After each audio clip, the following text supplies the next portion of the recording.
Welcome back to Five Senses with your host, Robert Zinni. Today, our guest is Breeanya Hinkel. She is the owner and publisher of Prescott Woman magazine. I'm really excited to sit down with her. So sit back, get something to drink, and enjoy our interview.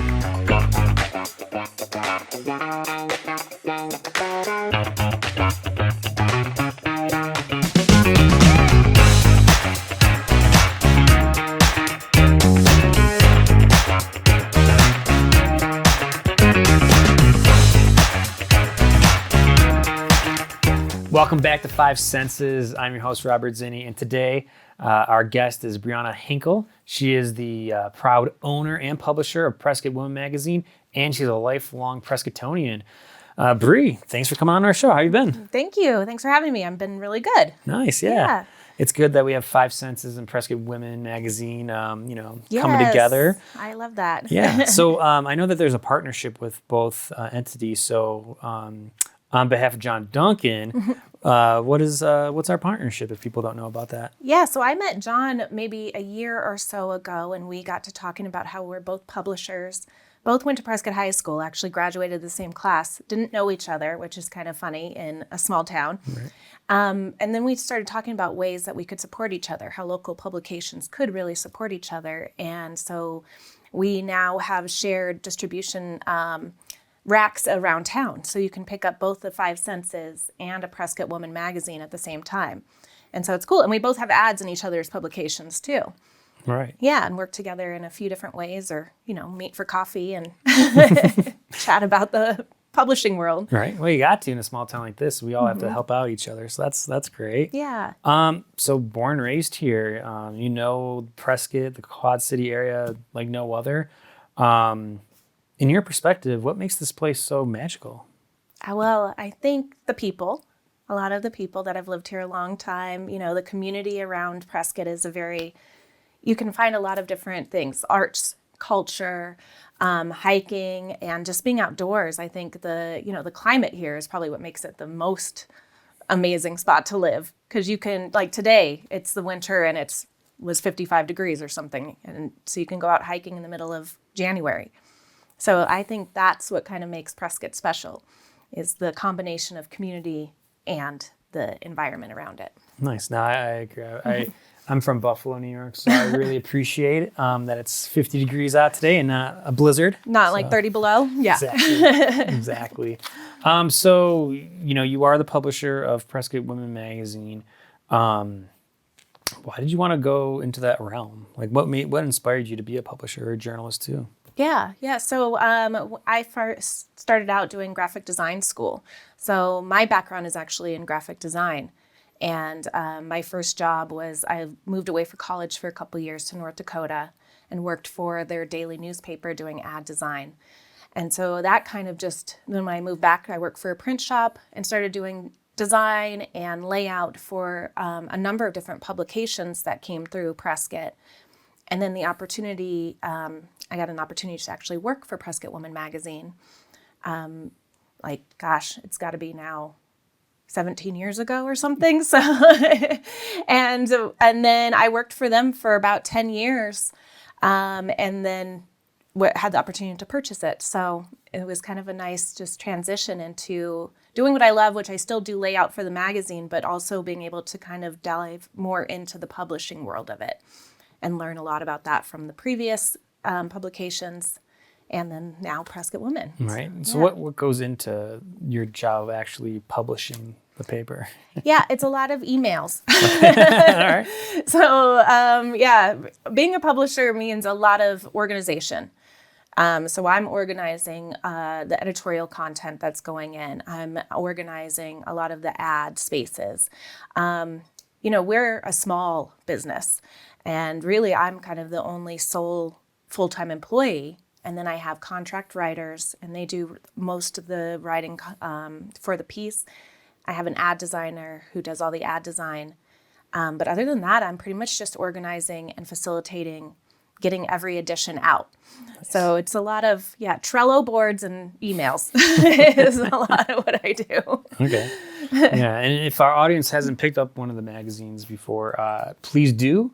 I know that you do an excellent job of highlighting community members. I know back in, May or probably May, right? Right, You yeah. came out to North Point Expeditionary Learning Academy and did a whole piece on the women educators that are in our building. So thank you for that for one thing. Yeah, I think it was actually our August because it's August, our education and business edition. So it was so fun to feature all the educators over at North Point. Right. Yeah, which is they're a talented bunch. Yeah, there's a lot. Yeah. There's more women on staff than men. So Oh, wow. yeah. Yeah, that was awesome. And then I got to be out there and hear some of the, what do they call it? Transitions? What is it at the end of the year when they're going from one grade to the next? Oh yeah, transitions. Yeah, Yeah. we promote them. How about that? Yeah, so I got to go hear some of the students present their transitional presentations, which was very interesting. Yeah. Yes, we make them reflect on their journey and where they want to go to. So thank you for Yeah, that. that was cool. So, how do you pick those stories, or how do you go through, in your publishing mind, each month, what stories or who to showcase in our community? Yeah, so we get a lot of input from the community, which is awesome. Okay. So any community member can go on our website and they can recommend a story or a person to be featured. And then our magazine is also themed. So we're bi-monthly, so every edition has a theme. Like currently we're wrapping up our February, March, which is our wedding and travel edition. So when I'm going through these article suggestions, I try to put them in different folders of which theme they would fit best in, because it helps kind of narrow that down. I mean, there's so many great people to feature. So that helps narrow down who we can feature and when. So that's kind of like for North Point. It wouldn't make as much sense to feature in the wedding edition. No. But in the education one, perfect. So yeah, that's kind of where we get our information. Or if I come across amazing stories or people that I think should be featured, then, I try to fit that in as well. Right. Okay. Yeah. Cool. And so, it's one of the stupid questions I'm going to ask you, right? But what made you want to work, but also now publish a magazine that's dedicated just to a female voice? Yeah, I think it's just important to highlight, because some women might not be in the limelight, right? They might be doing amazing things, philanthropy, or doing things on the back end. And it was kind of a nice way to put somebody in the forefront that might not be able to showcase that. Women are very busy. They get their hands in a lot of things, a lot of multitasking. So it's kind of fun to be able to feature women in different aspects. It's educators, and we have women in business, and then we have health industry. And it's just really kind of a neat way to focus on one demographic that might not always, I'm sure, and especially when it was started long ago, might not always be able to be featured. So, and highlighted for things that might not be normal, might be out of the norm. So that's kind of I just love to support the community members, and, I'm a woman, so I want to be like, yay, go women. Exactly. I didn't want to, get that answer out of you, but, no, it's great that we have women perspectives, because, we've had a history and a culture that's been more male dominated, in years. Is there any female figures that have really spoken to you about to be like a boss woman and to be confident as a business owner? Yeah, I think my mom, of course, isn't every woman, well, not every woman would say that, I'm sure, but I will say my mom, just because she always taught me to work really hard. She was a working mom. She worked in education. She worked in the special needs department. And so it was just, sometimes a thankless job. And so I think she always inspired me to work hard. And, I started working in graphic design when I was 19. So it was just kind of like you work hard and you find something you love and you just keep going for it. So I'd say my mom, but there's plenty of women in leadership in this community or in the world, that have been really inspirational. So, but I'm just going to stick with my mom I think that's as a the number safe one. answer. Yeah. No, it's great. We can't not show our moms all that affection. Plus, they make us who we are. So Exactly. So that's all good. And it's like brownie points, right? Exactly, right? My mom. Yeah, the person that inspired me that doesn't live with me or brought me up, thank you, right? Yeah, somebody. exactly. No, I get it. So you said that you're doing or you're in the middle of putting together the wedding and travel edition. So what could be some highlights in that magazine coming up? Well, it's kind of fun. I have a friend, a local, she grew up here as well. Her name is Molly Furno, and so she's written a couple of travel articles for me over the years. So she just got the opportunity to go to Switzerland. Okay. And so we're highlighting the top five, what she thought of the top 5 things in the small area of Switzerland that she got to go to for about 5 days. So it's basically like 5 things in 5 days, so that's kind of interesting. Previously, I got the opportunity before the pandemic, of course, to go to Thailand with a group of women. Nice. And so we featured that article a couple of years ago. And so it's just kind of fun. And it's a nice opportunity to feature different travel things and advice towards women travelers. And traveling during a pandemic now. Right, yeah. What do you have to do? Mm-hmm. Yeah. Who accepts your vaccination cards Yes. if you need to do this? Yeah. Cool. I went to Thailand too. So what would you say would be top 2 places to go to Thailand? So we only went to 2 places or 2 cities. So we went to Chiang Mai and Phuket. Yeah, same here. Yeah, and they were both amazing. Yes, they were. In so many different ways. Chiang Mai for all the temples and the beautiful culture, and Phuket because of the islands and beautiful turquoise waters, and elephants, and oh gosh. I'm going to go right back there right now. Exactly. I want to go there too. Yeah. Sometimes mentally I am there if I ever zone out. Now, I loved Phing Naga Bay. Did you go on the water at all and do some kayaking? Because that was the best day that we had. No, we didn't get to do kayaking, but we went in the long boats, a couple speed boats. Oh, nice. Yeah, and kind of did an island hopping thing. So, yeah, it was, gosh, that was amazing. Yeah, I know. I want to go back there so bad. It was just magical there. Yeah, let's go. Okay, let's go there. All right, bye. Bye. Nah, it's all good. So besides the traveling, so actually, it's great that you feature travel from people who actually did travel, because I feel like those are the more they speak to you. I don't know if you know anybody out there, but when I go travel, I research, and usually if it's a mainstream thing, I kind of like, nah, I don't want. I want to know what this person did off the beaten path and whatnot. Yeah, you want to go where the locals go, right? Exactly. Yeah. Get the authentic. Exactly. So after this magazine, what would be the next magazine topic that you guys are gonna have? Oh yeah. So our next one is April, May, and that's home and family. Okay. So we always feature a family on the front cover. A lot of times it's mixed families, with adoption stories or foster care or some sort of just not, the normal family dynamic, something that makes the family really special. So we're doing that. And then, and then we do kind of home improvement articles is really what we focus on. Yeah. Yeah. So it's kind of a fun, because before I took it over, we just had one theme per edition. But I always thought, well, not for the wedding one. I wasn't always getting married, Right. So travel is kind of a nice focus, or, home and family. So it's kind of a nice balance. Yeah, those are good themes, because if I get married, then I may want to see if I want to go to Switzerland. Yes, exactly. On my honeymoon. And then if I have a family, I would most likely have to buy a house and redo it. So that's really good for this community actually right now. Yeah. The home improvements. Oh, yes. No kidding. All I can afford is a fixer-upper, so. I can't afford. And it's good that you're going to focus on different family dynamics, because the one thing as an educator, no family's the same. They all have different ones, so it's good to highlight that. Yeah, and it makes for such interesting stories, because you just never know really the story behind a family unit, and it's kind of interesting. Right, because each family probably has some sort of adversity, and as your readers, you can probably read them and then be like, oh, I got some empathy for that. I feel them. Yeah, exactly. So addition to the magazine, I also just found out prior to the interview that you also have a talk show for Prescott Woman magazine. So I was wondering, what is that and what's that about? Well, yes, ours is Prescott Woman podcast. So it's not as exciting as this because it's not video, but it is audio. And I have 2 amazing hosts, and we typically interview, we have one that comes out every month, and it usually goes along with our cover story.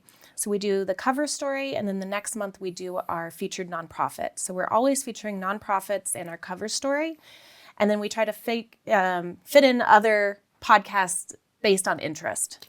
So that's PrescottWomanPodcast.com, which is kind of and it's fun. You can listen to those on Apple, Spotify, Google, Amazon. I could go on and on, I'm sure. But yeah, we've been doing that since the pandemic. That was a way that I could have another way to tell a story. Right. So, yeah, you'll have to listen Excellent. to it. No, I'll listen to it. Maybe we do a little collab at some point. I would love that. That would be so fun. But that's awesome. And so how long does your podcast usually go? We used to have it about 45 minutes, but now they're cut down to about 25, 30 minutes. Yeah, same here. You know, because these people don't want to listen to anything that we're talking about anyways, right? Exactly. You have to cut down this production. Yes, exactly. So are you ready to go into our quick hits before we end the conversation? I'd love to. Let's do this. So these are just, I kind of know who you are. You know, we met a couple times over the summer and whatnot. And so to say something that comes to your mind, I'm just going to give you a couple minutes. And if you need to give us an explanation, even better. Okay. And these are all focused on the publisher kind of ordeal. Okay. I'm ready. All right. So if you were to pick up a magazine, whether it's Cosmo Time or National Geographic, what would it be? Out of those three, oh gosh, that's tough. I would say either Time. Well, I'd probably pick Time. Okay. Because I'm picking one, but just because I think that can cover a lot of different topical stories. And then next would be National Geographic because that's just fascinating and travel, you know. Mm-hmm. And you know, I'm sorry, Cosmo. No, it's all good. No, it sounds like a little bit of your magazine that you're producing. So, yeah. All right. Now this one is for a graphic designer. What's your favorite font? Gosh, I probably go pretty classic. I do a Century Gothic, and it's kind of a modern font. So you'll see that a lot in the magazine. Our fancy font is I think it's just called Lauren Script. So those are my two go-tos because they just look really nice together. Mm-hmm. And then, of course, Garmund font for a serif. Okay. Yeah, so super classic. I've always wanted to know, like, what is it about font for graphic designers that just you focus so much of your time on? Because when you find the perfect font, you can make the perfect design, right? You know, like, because sometimes a perfect design is only text, only fonts. And without the perfect type of font to kind of portray what you want to say, then like if everything was just Comic Sans, it would be kind of a weird world. Yeah, you'd probably or get Papyrus, canceled, right? Or Papyrus. Papyrus. Wow, I haven't heard that in forever. Okay. It used to be very popular. Okay. Don't use those. I'm going to try not to. Okay. That's the takeaway. Okay. Which is Prescott's premier magazine? 5 Senses or Prescott Woman magazine? Well, I'm going to say Prescott Woman, only because we have been in Prescott for about 17 years. So I think we're the longest ongoing magazine in Prescott. I think, there's been a few other publications that started around the same time. But they're both so fantastic. So, I mean, how can you and I pick up 5 Senses all the time. So it was a trick question for John Duncan. You know what I mean? We kind of went over this, but vacation spot. Are you more of a beach person, a mountain, snow kind of person? I love both. I don't really love snow that much, so I'm not a skier. So the mountains in the summer, perfect. Camping, that's great. But I would say beach for sure. Yeah, so I'm with that same travel group. I get to go to Greece. I mean, fingers crossed, pandemics and stuff, but in May. So we're going to do some beach hopping. All right. We'll see what happens. That sounds fun. I know. Have fun with that. Hopefully you get to go. Yeah, I said if I have to wear a mask the entire time, I'm fine with it. As long as I can, just wear 10. Exactly. Yeah, it'll be really interesting to see where the travel restrictions go from here. Yeah, because every country has its different regulations, and you just have to, respect that, obviously. Exactly. Yeah. So we're wrapping up our time together, Bree, and since it's the new year, this is one of our first episodes that's going to be aired. I want to know, like, what are your intentions this year? What do you hope to accomplish in the year 2022? Gosh, I just want to keep working. Okay. Can we just, maybe not have... Maybe the COVID could go away. That's pretty lofty. No, but really all I want to do is just keep supporting the community. I have some other goals in mind of, public speaking. I was asked to do an event later in the year, and I am pretty fearful of that, but I'm I'm going to overcome that and do that. So just some goals of just personal goals of growth and moving forward. Okay. Yeah. Excellent. Yeah. Yeah, it's going to be exciting. Thank you. 2022 should be a better year than what it has been. So fingers crossed, Yeah, right? knock on wood. So before we go, Bree, if you would like to let our audience know where we can find more information about Prescott Woman Magazine, now's the time. Yeah. So go to PrescottWomanMagazine.com. You can also follow us on Facebook and Instagram. We're pretty, we post on that daily. So those are the 2 or 3 places that you can go. But PrescottWomanMagazine.com has all of our articles, and you can read the full version of all the magazines right there. So you can download a copy right onto your tablet. So that's it. Yeah. All right. Well, thank you. I know that I'm excited to read the upcoming one about the wedding and travel edition. Awesome. But Bree, thank you for, coming on our show, and everybody. This is Robert Zinni, and I'll see you next time here at 5 Senses. Thank you. Thank you for tuning in to another episode of the 5 Senses webcast. I had a really great time at our interview today, and I hope you did too. If you want more information and more interviews, log on to 5ensesmag.com. You can like us on Facebook, Twitter, and Instagram for more information, and always subscribe to us at YouTube. Until next time, this is Robert Zinni signing off.